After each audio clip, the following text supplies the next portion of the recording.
Gotta be on the move, no kicking back, no faking jacks. I'm a quarterback, life like you never seen. Full steam, sliding deep like it's 93 beef on the avenue. It's my goal, and I don't ever settle, never get too comfortable or get jacked. Gotta get tactical, gotta get magical. Gotta shake trees, gotta throw threes, gotta fake leap like I know it's on. Gotta push wigs, gotta duck pigs, gotta face off and take the world on. Now hop in the driver's seat, never allow defeat to keep me down. I get back up and take them down, yeah. Thought it's creative, yeah. If I'm gonna make it here, I gotta fight like tomorrow's never coming. Chopping it up. We gon' get down to the truth. Chopping it up. With Delta, with Delta. Chopping it up. We gon' get down to the truth. Chopping it up. With Delta. Yes, sir. What's up, brother? Good evening. How are you doing? I'm all right, man. Listen, I've been going through some stuff this week, and this is making my day. I needed this to cheer me up. Behind me, for those of you who are watching here, watching live on Facebook, and watching during the week, because we get a lot of viewers during the week, that's the book you got to dig into. We're going to get into that later. First, we got Thomas fucking Fucoloro. Now, I always wanted to know, Fucoloro or Fucoloro? I think you could say it both ways. I think I say Fucoloro. Yeah, and how would your mother say it?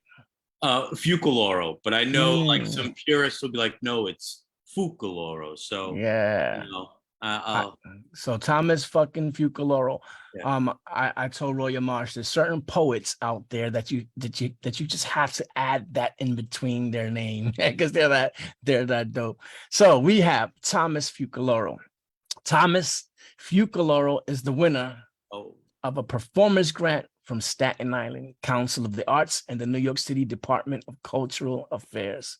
Thomas Fucoloro has been on 6 national slam teams. He holds an MFA in creative writing from the New School and is a co-founding editor of Great Weather for Media and NYSAI Press. He is an adjunct professor at Wagner College in BMCC, where he teaches world lit and advanced creative writing, of course. He is the author of the poetry chapbook There Is Always Tomorrow, released in 2017 by Magdalene Press. His new book, The Only Gardening I Do Is When I Give Up, by Poets Wear Prada, is out now.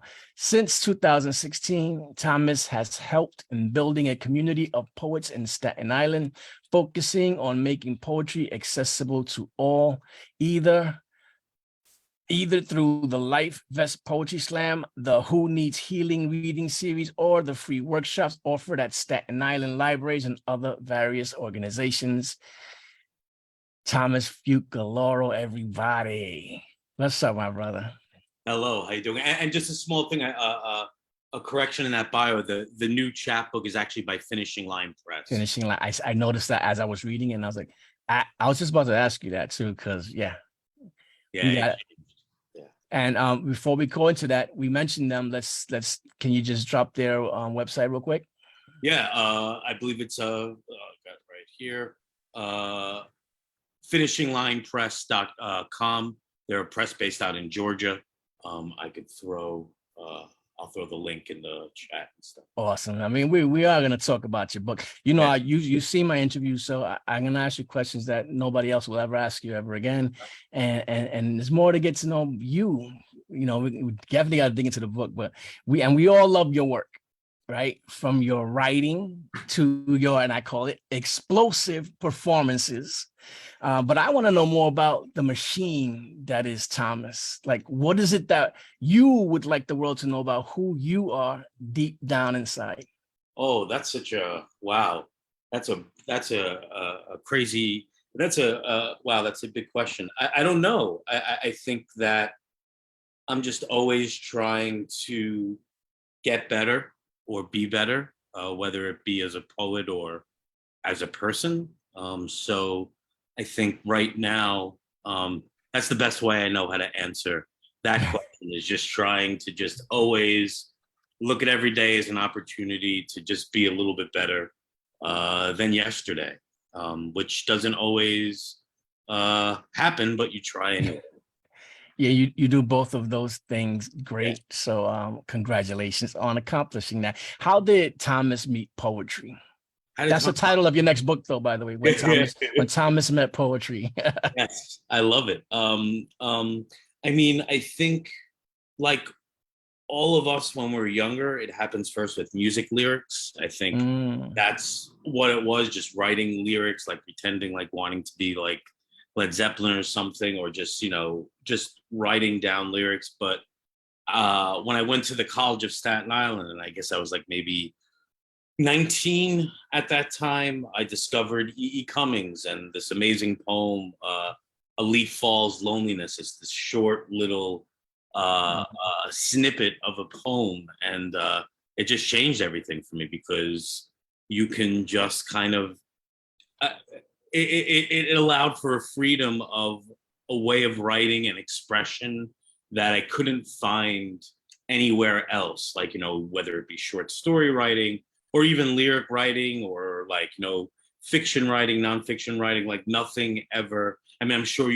being a poet yourself, there's just this avenue where you could express yourself in all these different kinds of paint strokes. So E. Cummings, that really sharpened my, because it spoke so much on the page without even having the poet recite it. It was all there. And I don't know, that's what got me. That's what turned me on to it. I didn't know about that about you, that you wrote lyrics. So when you were writing rock lyrics. I was writing, right? Yeah, I was in a band when I was like 15 What? years old. Nice. I had like long hair. It was like a punk band called Less Than Nothing. We were, or That's I a was great horrible. name. The band was great. I was, but I think lyrics are always, I think like music, whatever, regardless, whatever music you listen to, music is always such a big part of our lives, and right.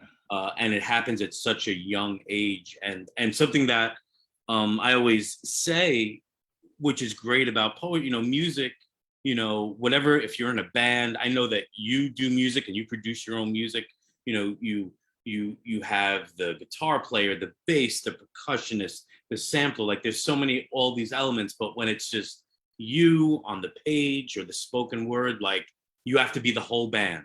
You have to be the bass, you have to keep the tempo, you have to have your voice where it needs to be, the emotion, like you're doing it all. And that's it. And I think I really took that from music, or not took it, but was inspired by that. I imagine you as well. I mean, thinking about how you merge those two worlds. Yes. Well, I'm no Thomas Fucoloro, but yeah, lyrics, music was a big influence to me as well. That's how I started poetry, listening to George Clinton. Wow. So my favorite music is from the 70s, because that's when writing was important, Do you remember your first performance? Well, not your rock performance. Yeah. No. Your first poetic performance. It was at the Sugar Shack with Brother Earl hosting in Harlem, because I lived in that area for a little while. And that was my first time doing open mics and performing, was in that space. And were you as confident as you are now? Was it a scary moment, that first performance? Yeah, it was scary. It was fun. It was exciting. I mean, it was, I was definitely a different person than I back then. It had to have gone well, because I'm still doing it. I still want to do it. It's still something that helps me get up in the morning. So yeah. Absolutely. I mean, since the first time I heard you, you've been amazing, and you haven't fell off yet. I have. But there's stories of too much to drink and then still going on stage. Were your parents creative, or did they enjoy the arts or music to the point that it was a staple in your home? Yeah, no, not they definitely weren't great. My grandfather was. He was someone who did some like Broadway work and did like some like acting work and had this commanding voice. My mom and dad, not so much, but they definitely gave me things that like my mom gave me, which is a big part of this chapbook. My mom gave me the love of George Carlin. Like I discovered that through her, and that's such a big, thinking about musicality, thinking about poetry. That's another part of me that's completely influenced by that performer, not only writing, but like just, the melody of the words that he's doing, how he's changing his voice, and the sounds, the notes of it, is incredible. And I think that was something that my mom gave me that is really strong. And I hold to this day. It's still such a huge part of me. That's beautiful, and I love Carlin. He was one of the bravest comedians because he was the kind of like a socialist comedian back in when I was first watching him. Aside from your family, who would you say, if anyone, is an inspiration to you in what you do? Oh wow, that's damn. That's a big question because I think I mean, obviously Carlin. Yeah, definitely Carlin. I mean, if you're thinking, if you're talking about like in the big sense of the words, like poets right now, yeah, like or musicians or anything like that. I mean, I will always say the Melvins, but in terms of poetry, I'm reading Taylor Steele's new book, which is really pretty fantastic right now. I just got. I just started digging into it last month, and I know it's been out for a little while, but Roya Marsh's new book. I know it came out like maybe like 2 years ago, but that book is fantastic. The way the poems are organized and how the titles, like it's just it's a really powerful, like exciting read.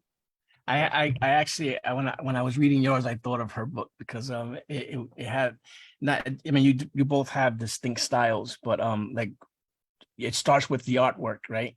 Yeah. So both of your books that I've read have these amazing covers that make you think, that are thought provoking, and so is hers. And then the inside is, well, I don't want to give too much away right now, but yeah, I saw a similarity there. But so I know that I ask this question to people because, and I want to explain what I mean when I ask it. I always ask, oh, when did you know you wanted to be a poet? Because yeah, we can say we went on stage and we did a couple of poems and we did it for fun. But when did you say, this is what I want to do, like till I get old?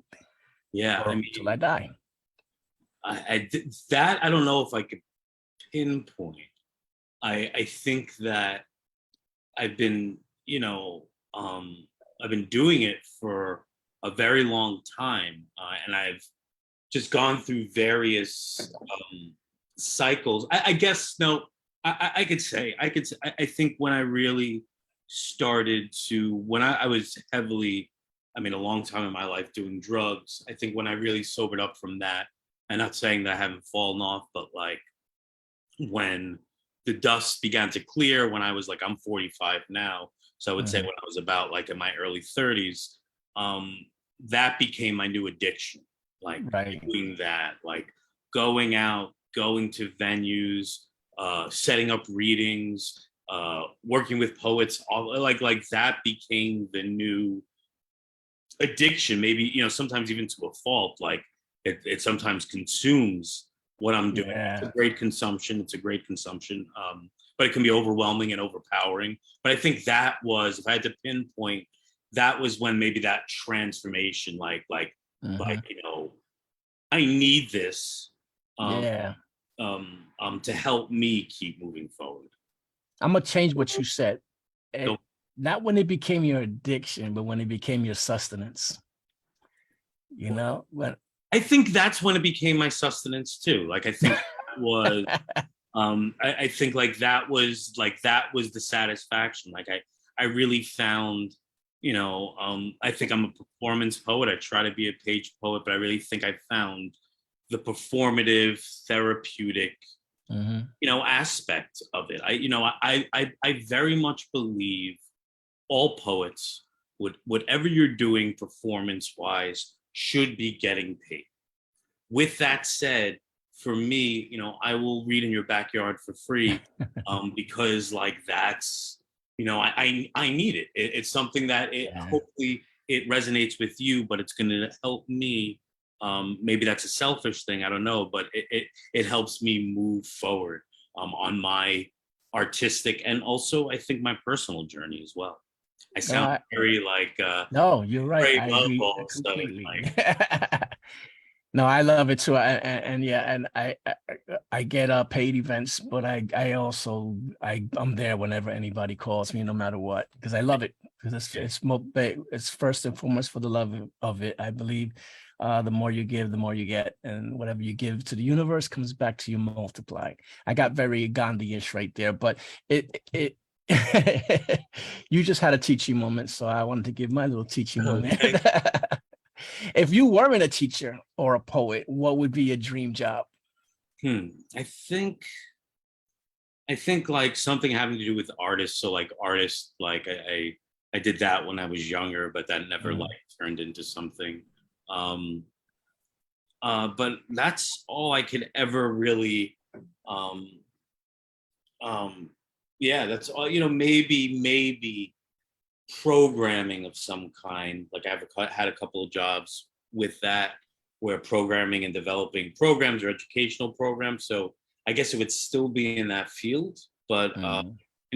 something that is, I can't imagine doing corporate stocks, and that's not taking away anyone who does corporate stock. But I couldn't even get my mind around what that would be or what that would entail. So and I can see that. I can see that because you actually, with your I don't know whose idea brainstormed it, but your the 10-minute readings, if that was you. Those are you mentioned, in your bio, so it speaks of how you promote Staten Island poets and artists, but really you promote people from all over with that series as well. And then when you were also working with the Sunday open mics, and I think you're doing both of those things, and that's a dream job, right? But what is your dream superpower? Ooh, my dream superpower. That's a good one. Dream superpower. I think it would have to do something with the weather. I'd like to control Ah. the weather. I feel like even the metaphorical weather, like sometimes the weather we carry with us.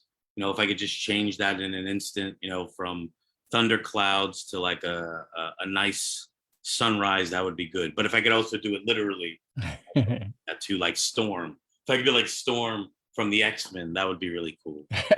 Was that a great weather for media plug? So I don't know if it's just me, right? But when I read your book and I see you perform, right? It's like two different artists. Like they're both amazing. Um, and yeah, like you mentioned how you're a performer first or whatever, but I think you do both amazing. Um, do you consciously Jekyll and Hyde yourself between writing and performing, or is that just how it happened? Yeah, it's just how it happens. I find both very pleasurable. I find both I think they're interchangeable. How I write a performance piece, I'm trying to, the best I can, get it to translate or be accessible on the page. And then there are just poems like in this chapbook that are kind of performative, but they're also I'm very much playing with the page, trying to play with line breaks, making them as compact as I possibly can. So that was intentional. I think there's only 2 poems in the book that are more than 2 pages, and I mean more than 1 page, excuse me, and that's 1 page and a quarter or something like that. So so both are very I it always happens on the page first though. Like no matter what, Really? it's gonna happen on the page first, and Really? then what? That's a really good. I mean, when I watch you perform, you're so in your body, right? So I would have imagined someone like you, it's in your head first, and you spit it first, and then you write it. Yeah. No, there are so to backtrack a little, there are lines that'll always be in my head, and I'll think of like a good refrain or something that I just want to know, I want to yell or an idea, but all of that stuff isn't going to happen until I have it right on the page, because the page, like a conductor and their musical notes, they're in my head, the way that it's laid out and how it's broken up, how the stanzas are broken up, if it's just, one word sentences going down the page, that's some sort of direction for me, my own Thomas Fucoloro stage direction, that I need that for that on the page. Like I know poets who can recite off the top of their head a whole spoken word piece without having written it on the page. I knew a poet, Jared Singer, who could do that, and that's, I couldn't even imagine getting to that place. Now, for me, it always starts on the page. Now, I did way too many drugs in my youth to be able to do that. So, in your book, yet you're putting poems on the page. They look great, like the new book. Yeah, and I'm gonna tell you though, like for me, I see it was different. And for me, I when I watch you on stage and I love it. And I think I mentioned this before to you. If not, I'll let everybody else know now that you were a poet that like a poet after my own heart. Like I always wanted to perform with the passion you had. And I kind of like studied you, and I was like, how do I used to like perform really rapid, and sometimes people didn't get my words. And you are able to put passion out and keep a beautiful beat tempo, which I love. And I learned from you. I don't know if you know that, but I did. I learned from how you can control that passion. It's like a weapon, and then you know how you're a master at this. You know what I mean? So I thank you for that. But yeah, thank you. And then in your book, it was a totally different monster, and I was like, whoa! Like to me, you might feel like it's the same, but for me, I was talking to Vanessa. I was like, this is two different people. She goes, I kind of see the same, and I was like, no, but I feel like it's different. Like it's a poem written for the page. It's not the way I read it. Maybe not in your mind, but for me, when I watched you and I read that, I was like, wow, this is dope. This is like a double header. This is like double feature. You got two different types of performances that you can put out there, and they're both amazing. So yeah, you should be making money on both of those things. So in your book, for me, I know everybody's going to get different things from your poetry because it's eclectic, but it felt like you often touched on mental health, addiction, and I want to say roads to recovery, right? Are these poems from current personal battles, or are some of these empathetic works? It's definitely current. They were definitely written in the past 4 years. First they were written pre-pandemic, and they came from, so all the titles of all the poems. So there's this George Carlin list poem. It's a bit, and it's called "Join the Book Club," and he lists like 70 made up book titles. And what I did was I wrote a poem for each one of the book titles. And then the pandemic happened, and like everyone, everything hit at once. So you've got the anxiety of the pandemic, whatever anxiety I was going through. I had issues going on with my mom. I had a relationship that was dissolving. There was just so much happening. And when I was thinking about putting a chapbook together, I know I wanted to include these Carlin poems, but I didn't know in what capacity. And somehow just reading the 70, these 30 emerged from that. And it seemed to all connect kind of what you were talking about, like having to do with all those things about addiction, recovery. But I think it's also very much about like, there's this famous Bukowski quote of, you know, I'm always the hero in my poems. And, you know, I feel like, especially with like the last poem and whatever, you know, this is about not being the hero. Like something in these past like 2 years needed to break. And I think it was me that broke. And I think that having these poems and kind of maybe editing them a little towards what I was going through. I call them sad boy poems too, because they have nothing to do with George Carlin, and I feel like lately my poems have gone into like a sad boy trope, and that's actually something I'm trying to dig out of. With that said, though, these poems at that time when I picked them and submitted them, it was just something inside me that I needed to get out into the world. Yeah, and road to recovery, definitely, but definitely just a lot of like, you know, here's this great big, you know, gaping wound. And a lot of it that I call, you know, I could blame, I could look at all the different things in my life that were pulling me. But in the end, it's about like, you know, how you deal with it yourself, your own, you know, finding, you know, you're talking about Gandhi and that balance, you know, finding that balance. And I think I got out of that balance for a little while. So, and these poems represent that. Yeah, That was a long answer, sorry.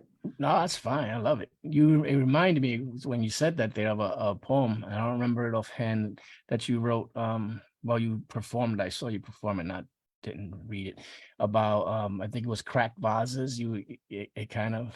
Yeah, teacup. It's kind of so. That's kind of like what the book how it came about. Then you said you had to break yourself, kind of, right? Yeah, I had to break myself. Yeah. There you go. So I really felt and related to reorganizing your pockets.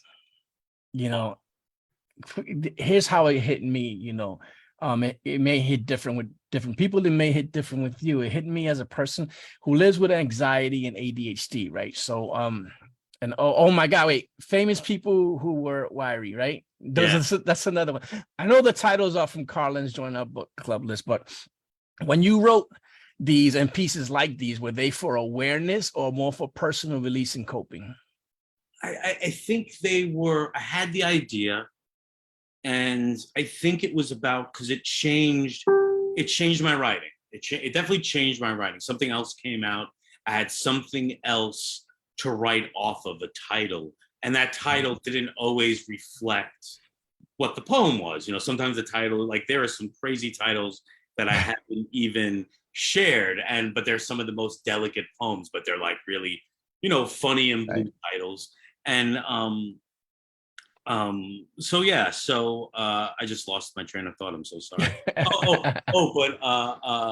But those titles helped change what I was doing. It helped me change it up. Like you're always learning, like you're always trying to reinvent yourself, and you know, reorganizing your pockets, for example, just really one long sentence of anxiety that comes out about just fumbling with your pockets all day, whether you're, you know, having anxiety when you're angry at something and you're just like clutching your thigh hair, like, you know, it's just, it's all of that in like one sip, and one anxious sip. And yeah. Well, I mean, it was, so it was both, because I'm gonna tell you, whether consciously or not, you did help. That it helped me reading those, because I was like, yes, you know, like I was like right there. That is me. So I gotta tell you, so me and my daughter, I'm a big Beatles fan, right? So the psychedelic revolver Beatles. So and your writing in this book reminds me of that music. Very mind-bending psychedelic poetry. Do you agree? Was that intentional?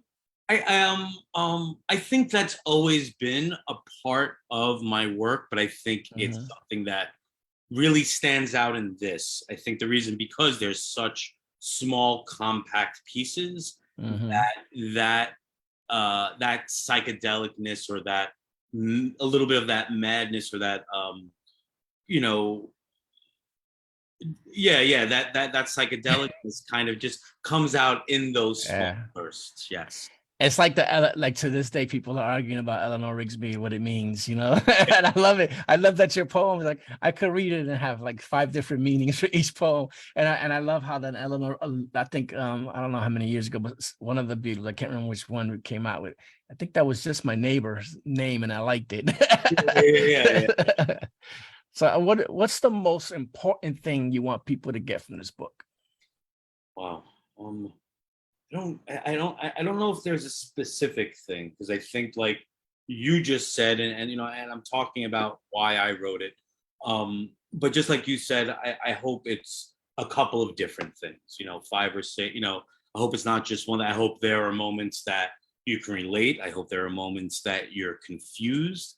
I hope there are moments that you hate me. I hope there are moments that you love me. Or it doesn't have to be me, just that you're feeling those emotions. It doesn't have to be connected to me or whatever.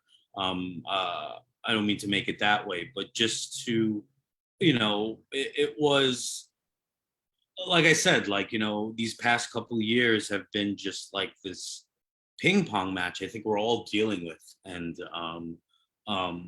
I am of no exception, but we're all dealing with it. And I think just maybe relating to it a little or finding something in it is what I want people to do. Whatever that thing is, I would hate to, I don't want to describe that. Yeah. You allude to it in your book. Yeah. But do you consider yourself an introvert? Yes and no. I think that a lot of ways of looking at that. I think I'm a better poet than I am a person. I think that I'm able to communicate and be personable at readings and talking about poetry. Getting me to go out on a Friday night to hang out, or like that becomes more difficult for me. That to me is where I feel the most like vulnerable. And that's something I'm working through, that I have to work through. But I think that there is I think I am an introvert. I think poetry helps me. Maybe that's why I'm so drawn to it. It helps me get out of that introvertedness. But yeah, I think I am. I think again, the pandemic emboldened that. And some of the other, the title of the book,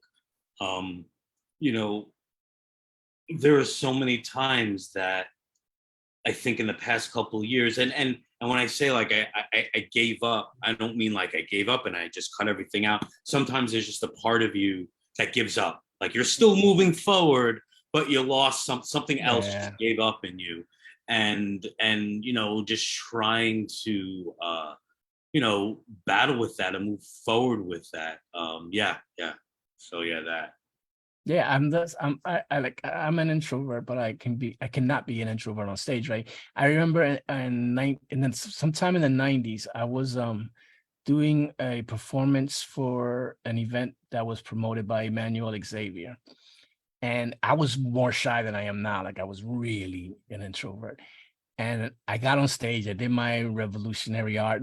I came down, somebody told me, because I sat next to him, you were so quiet, and then you're armed and dangerous when you're on stage. And I was like, yeah, I think that kind of sums it. Kind of reminds me of you too. So what, if any, are your writing rituals? I mean, marijuana always plays a part, usually. But in terms of processes, usually it goes from a small book of just writing down lines to a bigger book of writing down the poem, then typing it out, and then editing it. But then I also do a lot of, I do like, I can't explain it. I've been lately messing around with the internet and I've been working on this way of teaching a poem where you're writing a prompt for each line. It's like a poetic scavenger hunt. So each line, and writing a whole poem, but each line is a specific prompt. So I've been really messing with that and trying to perfect it for me, so it's something that I could start really sharing more. But yeah, that's been something of my new ritual right now. That's genius. It's kind of going backwards. Like I Yeah, love it. And by the way, also using the Carlins list is genius. So, thank you. what is your favorite poem in the book, and what is your favorite poem to perform? That I like to know about both of those. Yeah, my favorite poem to perform in it. There are a couple.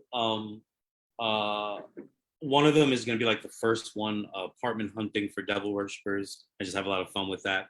But the last poem in the book I really like, Why Hawaii and Norway Are Not Near Each Other. I like reading that one a lot. Favorite poem in the book, though, I think how to make income off of unbearable pain. So I like that one, I think, the best. So, My favorite poem in the book is Cooking for the Paralyzed. yeah. For a lot of reasons. It made me cry. And I needed a good cry this weekend. I'm going through whoa, hold on. Sorry, man. No, let it out. Please, let No, it. that so that poem like hit home for me right now. And when I read it, I kept like every time I needed to cry, I would pick that poem up. And it's like I'm always gonna love that poem. Why frame it? But tell me about that one.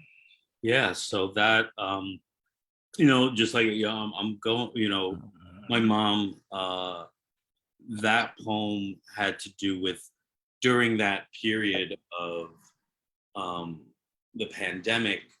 um, I don't know, I'm sure we all remember, but anytime you were trying to get any sort of doctor visit that had nothing to do with COVID, um, you couldn't get it. Doctors and mental health professionals weren't accessible. And I think a lot happened with my mom. And she got really lost, and she had a misdiagnosis. She was being treated for Parkinson's for 6 years, and then she didn't have Parkinson's. So that really, I think, messed her up. And it was all, and a big chunk of that was happening during the pandemic, and she was in and out of different institutions. Some of them at the time, she'd be staying there and they wouldn't let you in because of COVID protocols. So you have no idea what's going on. And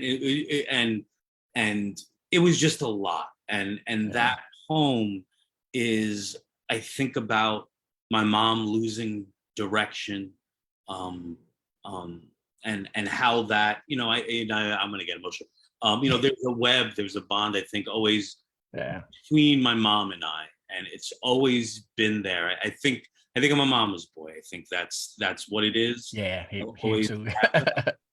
for better or for worse. And if she's feeling something, I'm feeling it. Maybe it's empathy. Maybe I'm just like faking this. Like I have no idea, but like I'm always feeling something my mom is feeling. And I think as she got lost, I got lost. And I think also trying to, I think this is where, like, maybe a form of toxicness comes into play. Like you're always trying to fix it, and sometimes you just have to let it and go with the current, and try to make that current as comfortable as trying to build a dam, because that dam just isn't going to hold.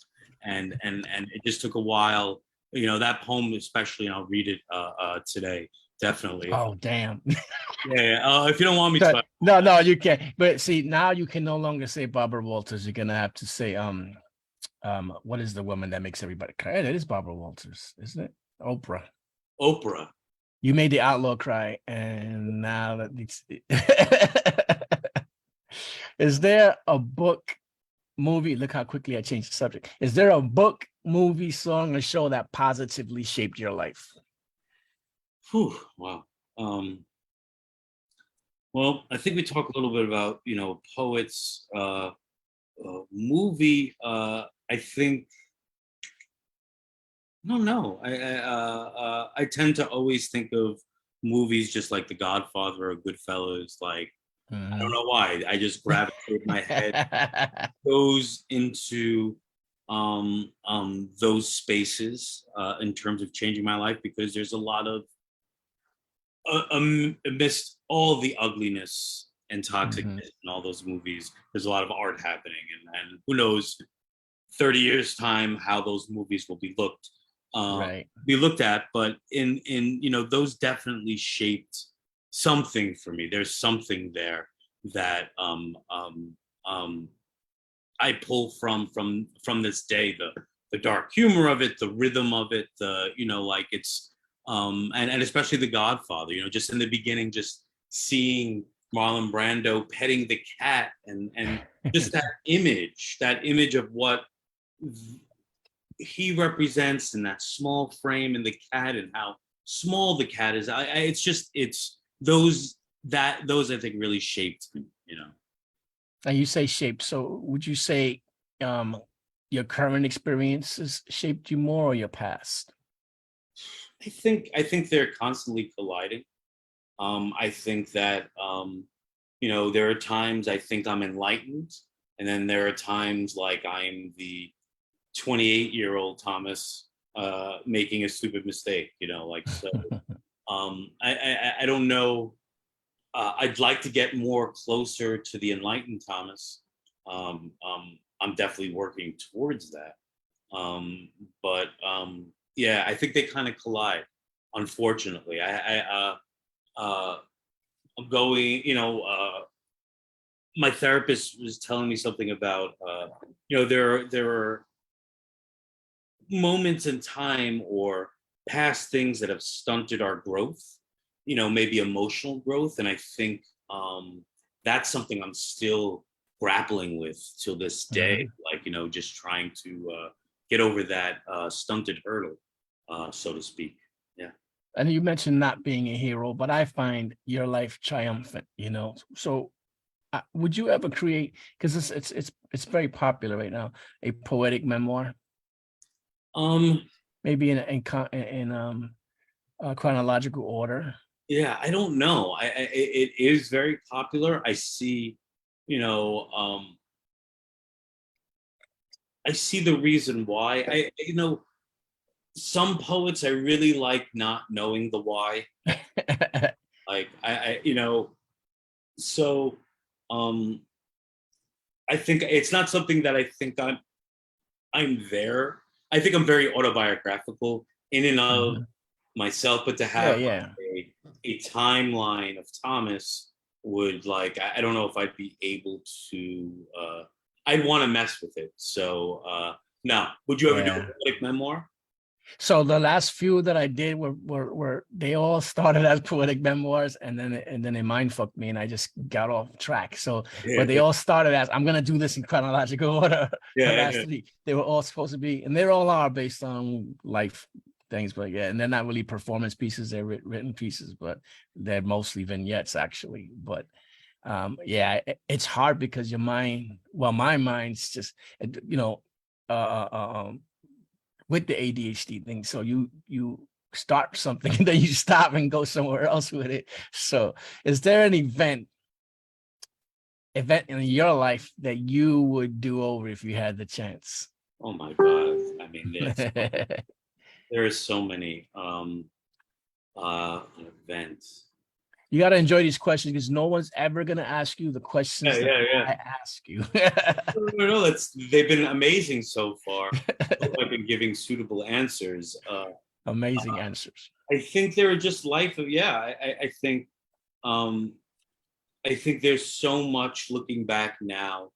Um, I would have done these past 4 years. So it's not a specific event, but just like maybe been there more for my mom, or maybe Mhm. been more of a support system for the people in my, like, I don't know, like a specific event, no. More like regrets. Regrets, I've had a few, but I did what I had to do. But yeah, there are things that yeah, regrets, I'll call them. And I don't know if I want do-overs. I just Yeah. I just hope to be. I don't know. I don't know. I don't know. Tell me about the title. That's a long title. It's probably the longest title I've ever seen The only in gardening I poetry. do is yeah. Yeah. That came out from one of the poems. That's one of my lines, and just Hmm. you know, there's so much. Again, like I said, there were moments where it felt like I had given up, or a part of me had given up in certain moments. Right. But out of that become, out of that something comes out of it. Like I'm always looking at it that way. I guess the glass is half full with mud, but like it's just something comes out of that. So Yeah. I guess it's that balance thing. So yeah. I wasn't planning on asking you that question, but see, you mentioned giving up, and then I thought of the title about gardening, and I hate gardening, but my wife loves gardening, and I thought about weeding, and it felt like talking to you now, I'm thinking about the. I'll be honest, not merely the titles, but the body of the poems. You Yeah. kind of a lot of them, you're weeding stuff, you're pulling stuff into to the surface, and I love that. So that's why I was wondering where you were going with that. So what was the hardest part about writing this book? There it was, and I guess I don't it wasn't very. I think the hardest part, they came out very naturally. I think the hardest part was really believing in them, and Mm, and understand, it takes me a while. What I think I wrote and what I think I meant isn't exactly what I meant. And like, 2 weeks later, I'm like, oh, that's what I really meant.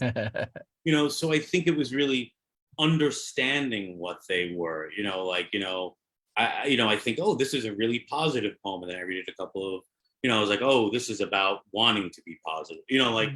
so I think it was really understanding them and believing in them. I think was the hardest part about the whole process.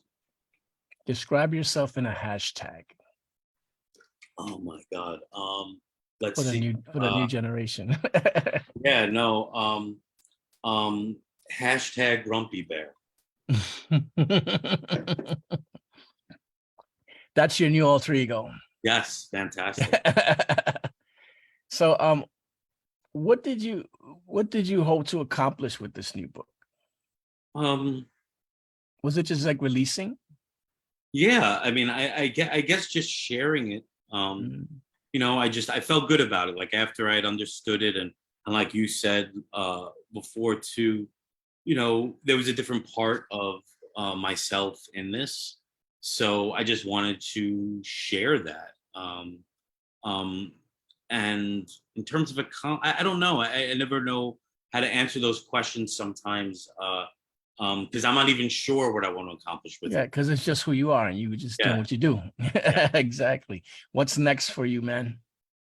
Uh, If you know right now, maybe you're just basking in this. yeah. No, I mean, with publication wise, nothing really. I'm doing a poetry workshop series that I'm really happy about, called Creating Space, and it's a Mhm. 6-week bi-weekly workshop that's free.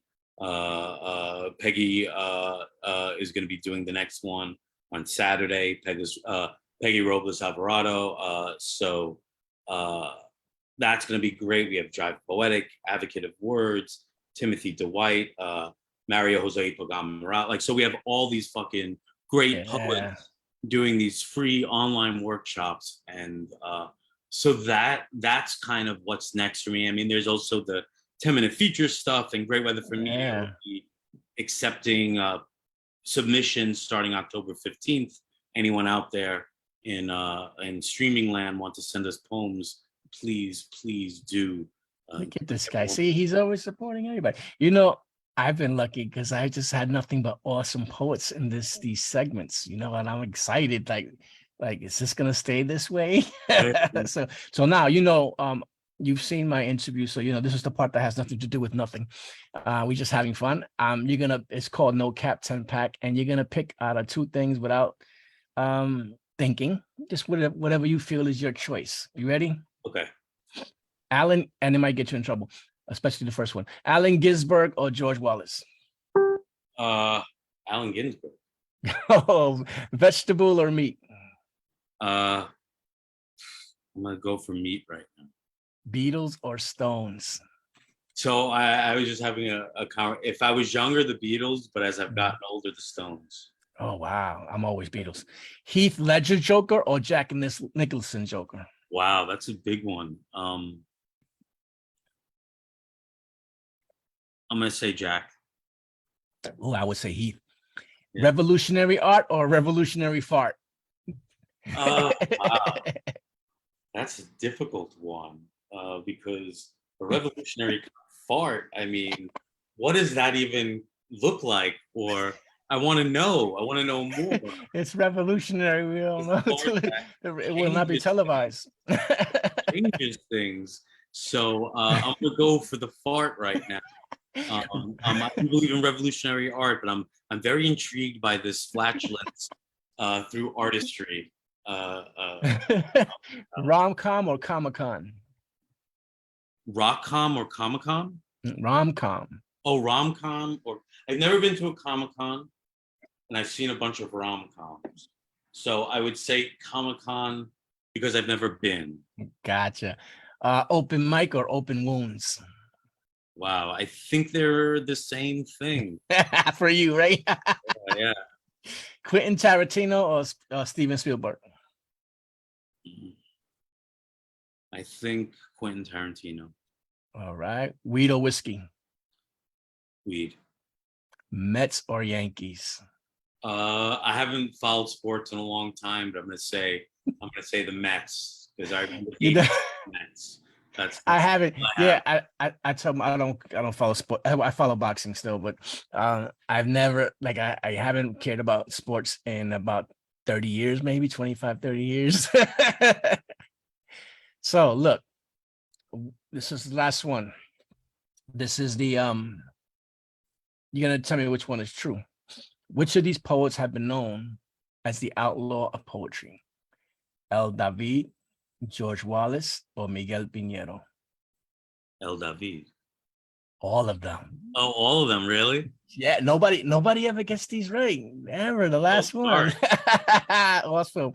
So this is the part where it's all on you. Whatever you want to do, you have the floor. I'm gonna mute myself and shut my video off, and it's all on you. All right. Thank you. I'm gonna read some poems from the chapbook. Like I said, all the titles are from the George Carlin List poem, Join the Book Club. Apartment hunting for devil worshippers. They say to understand the mountain, I must first learn to climb it. Grief, however, is a bottom all to its own, and no matter the climb down, can't help but look up at what was desired but never gained. So I find myself in something else's worship and share what is often and fond and new, and the embrace for community is always piercing, peeling back skin, this neck, this a rupture, new, beating, red. It's a mountain, this grief. It's always there. Only pets allowed. All right, I am just going to keep going forward here. Understanding people you'll never meet. What are typical questions you would ask when a ghost is speaking through you? If I fall in the forest, can you feel it in Minnesota? How much are light bulbs anyway?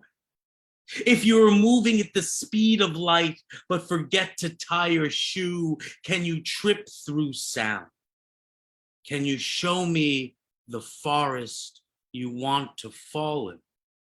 Why can I always feel it in my belly? Is it Oreos or wine or ghosts? Why is understanding people you will never meet difficult? Why is understanding people you will meet difficult too? Ah, that's a depressing poem. All right, we're gonna keep going with the sad boy package. 100 dead people nobody misses. I stole the rabbit from the hat long before it was numerically valued and processed by time. I never intended for this, but what's intention without the surprise of preparation you forgot to intend for? 100 dead people and nobody misses their strung out bodies, strung up for no other reason but to turn away. The overdose is clear and clean, like a Law and Order episode. The opioid addiction in this country begins in how we list things in priority of what makes sense, but still makes us solve for X. This poem is the third reason I decided to wake up today. All right, just plowing through them. How to wave goodbye without moving your arms. It takes wings and the urge to say goodbye. Did I pull a muscle, or have you been running through my mind and giving me panic attacks all day? All right, that was a love poem. Here we go. Let's see. All right. There's big money in staying put. A point never to be mapped. Unravel my mother. Her psychiatrist said that I should be left at home, but my mother always needed me to sleep on her bedroom floor every night until I was 11. I was never the man of the house, nor did one exist within. Discovery is for the birds, feeding them song. We are for the pigeons, singing them crackers, not making any currency, pulling on all these arteries. My mother helped me to never leave her psychiatry. All right. This is one that El David mentioned. It's like one sentence, so excuse me, I'm gonna yell and spittle at the screen. It's gonna, yeah. Reorganizing your pockets. My day-to-day, I keep wayside, holstered, steadied, and full of lint. My pockets are where I hide my anxiety at work or play. These fingers fumble into fists, furious with time and how marching to the beat of a different mental health condition would be easier than pulling out satchels of hair with these cloth mittens. Levi's has the market cornered with anxiety, anti-anxiety mittens, and I hope for royalties, but that is another mental health condition entirely. A treasury of poorly understood ideas. The gold of me is stupid. I can't forget how useless I am. I hold my mediocre up to the ground, the latitude of it all, the distance it will take me to understand the distance inside of me, full of. All right, a few more here. 600 ways to give people the shaft. We wore yellow to each other's farewell. Although the band played while the dead danced, we morphed into an unknown, knowing we would. All right, that might be the most depressing poem in the book for me. I have a few more here. I'm just gonna read. Yeah, okay. Cooking for the paralyzed or helping my mother remember her body. Something inside you is trapped. The pulse, once real, now shaken every day, trying to shake every day back into existence. You haven't lost your marbles, just the ability to roll them. You are an ostrich with no land to claim for burial. You are a funnel that starts so grand, then becomes so I am a point on the map you can no longer find. I am no longer the map. You are no longer the compass, but you still spin. I need that kind of direction in my life. Maybe pasta with garlic, red sauce, and a splash of gin. Whew. All right. I got 3 more for you. Thank you again for letting me yell at the screen. A complete list of everyone's personal effects. If at first you don't succeed, buy a flamethrower. Wave lightning brilliance in through the outdoor and onto the patio. There was that one time when and then, but I just breathe deep from pails of sky. Watch the once burnt to a crescent tip. Everyone makes a big deal about the moon. I don't know what all the fuss is about. It's just a rock orbiting, trying to drift away silently. I have 2 more poems for you. I don't know if I look all red. Today was the NYC Poetry Festival. So I was out and about in the sun, and there are so many good poets today. But thank you again for letting me read these poems, just 2 more. I gave up hope and died, and it worked. You can succeed at dying by giving what you need most in order to pass the savings on to someone else who may need a few more pennies in the bank. When the brick shatters the body with contrast and ghost becomes blood, bluer is red to collage and dye from the inside, looking the same as the person who gave up hope before you, and it worked. All right, and 1 more of these poems. Again, please, if you're interested in checking them out, Finishing Line Press, also going to be doing a release for once the books come out. I know if you have ordered a book, there was a delay. Hopefully, people will be getting them this month. But yeah, why Hawaii and Norway are not near each other. Shape existence back into these hips. It starts with distance and it ends in dance.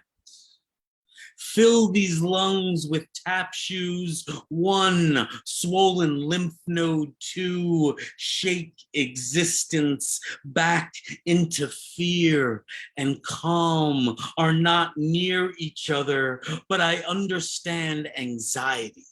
That shitty piece of land no one wants to build upon except parking lots and off-track betting. It starts with dance and it ends in distance.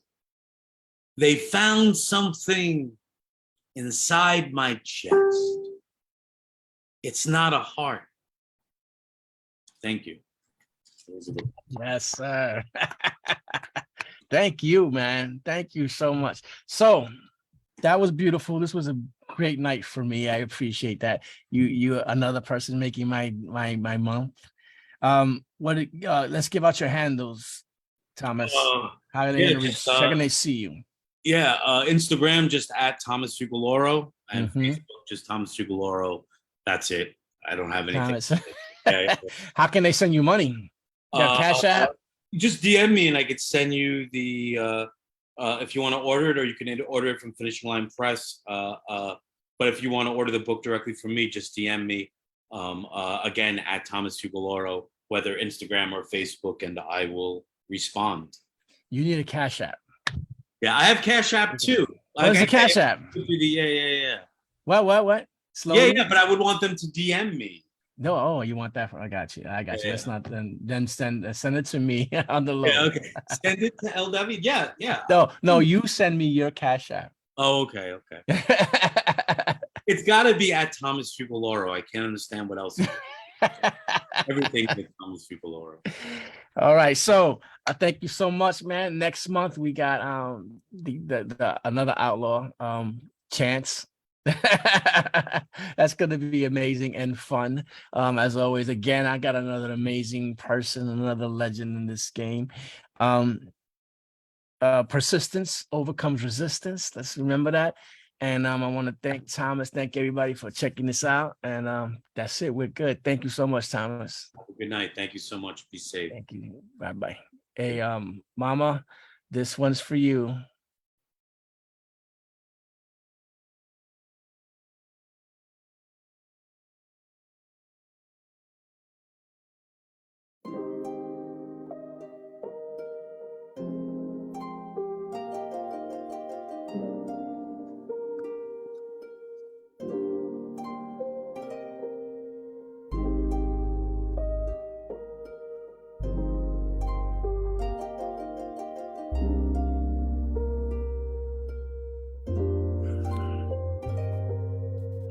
I let my tears fall, emotions they seesaw. 1 minute I'm good, and the next I'm a rag doll. Laid out in a fetal ball, feels like I've been beast mauled. Memories killing me, watching the sands fall.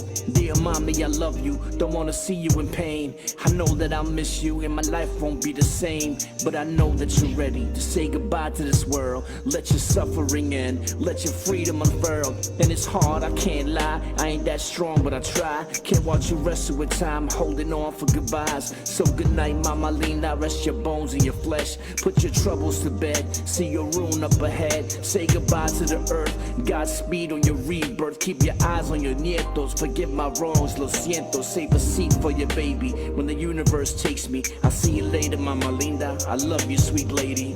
Lady, don't you know I love you, sweet lady. Place no one above you, sweet lady. Yeah, I'm gonna miss you, sweet lady. But this is your time to fly. Today I saw a hawk spread wings in the cemetery. It was a message that Baba Ogun had sent me. Cause you got a goon over you like the moon over the sea. And that told me your soul was ready to be set free. Even warriors gotta lay down their swords. And I ain't rushing you, Mother Queen, I know that the choice is yours. But I ain't trying to prolong misery or delay your path to heavenly peace and serenity with the use of machinery.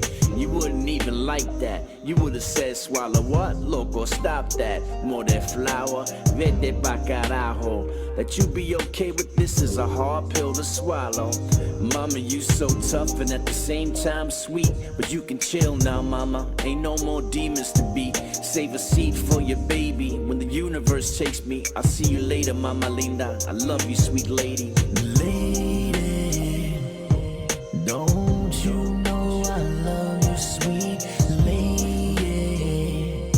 Place no one above you, sweet lady. Yeah, I'm gonna miss you, sweet lady. But this is your time to fly. I'm I'm not gonna dwell on heavy hearts and sad songs. I'd rather celebrate you, the good things that you've been through. How you raised 8 solo, ducking shots and low blows. Kept our bellies full, survived the worst of times though, pool. Kept clean clothes on our back, taught us to fight back. From the BX to the Upper West, these hard times were the best that I spent by your side. Knowing you died for our lives, and now I do the same for mine. Because I keep your heart in mind. Taught me to be the man that I am today. I stand with breath still in my lungs. Thanks to you, my life goes on. Save a seat for your baby when the universe takes me. I'll see you later, mama linda. I love you, sweet lady. Lady, don't you know I love you, sweet lady? Place no one above you, sweet lady. Yeah, I'm gonna miss you, sweet lady. But this is your time.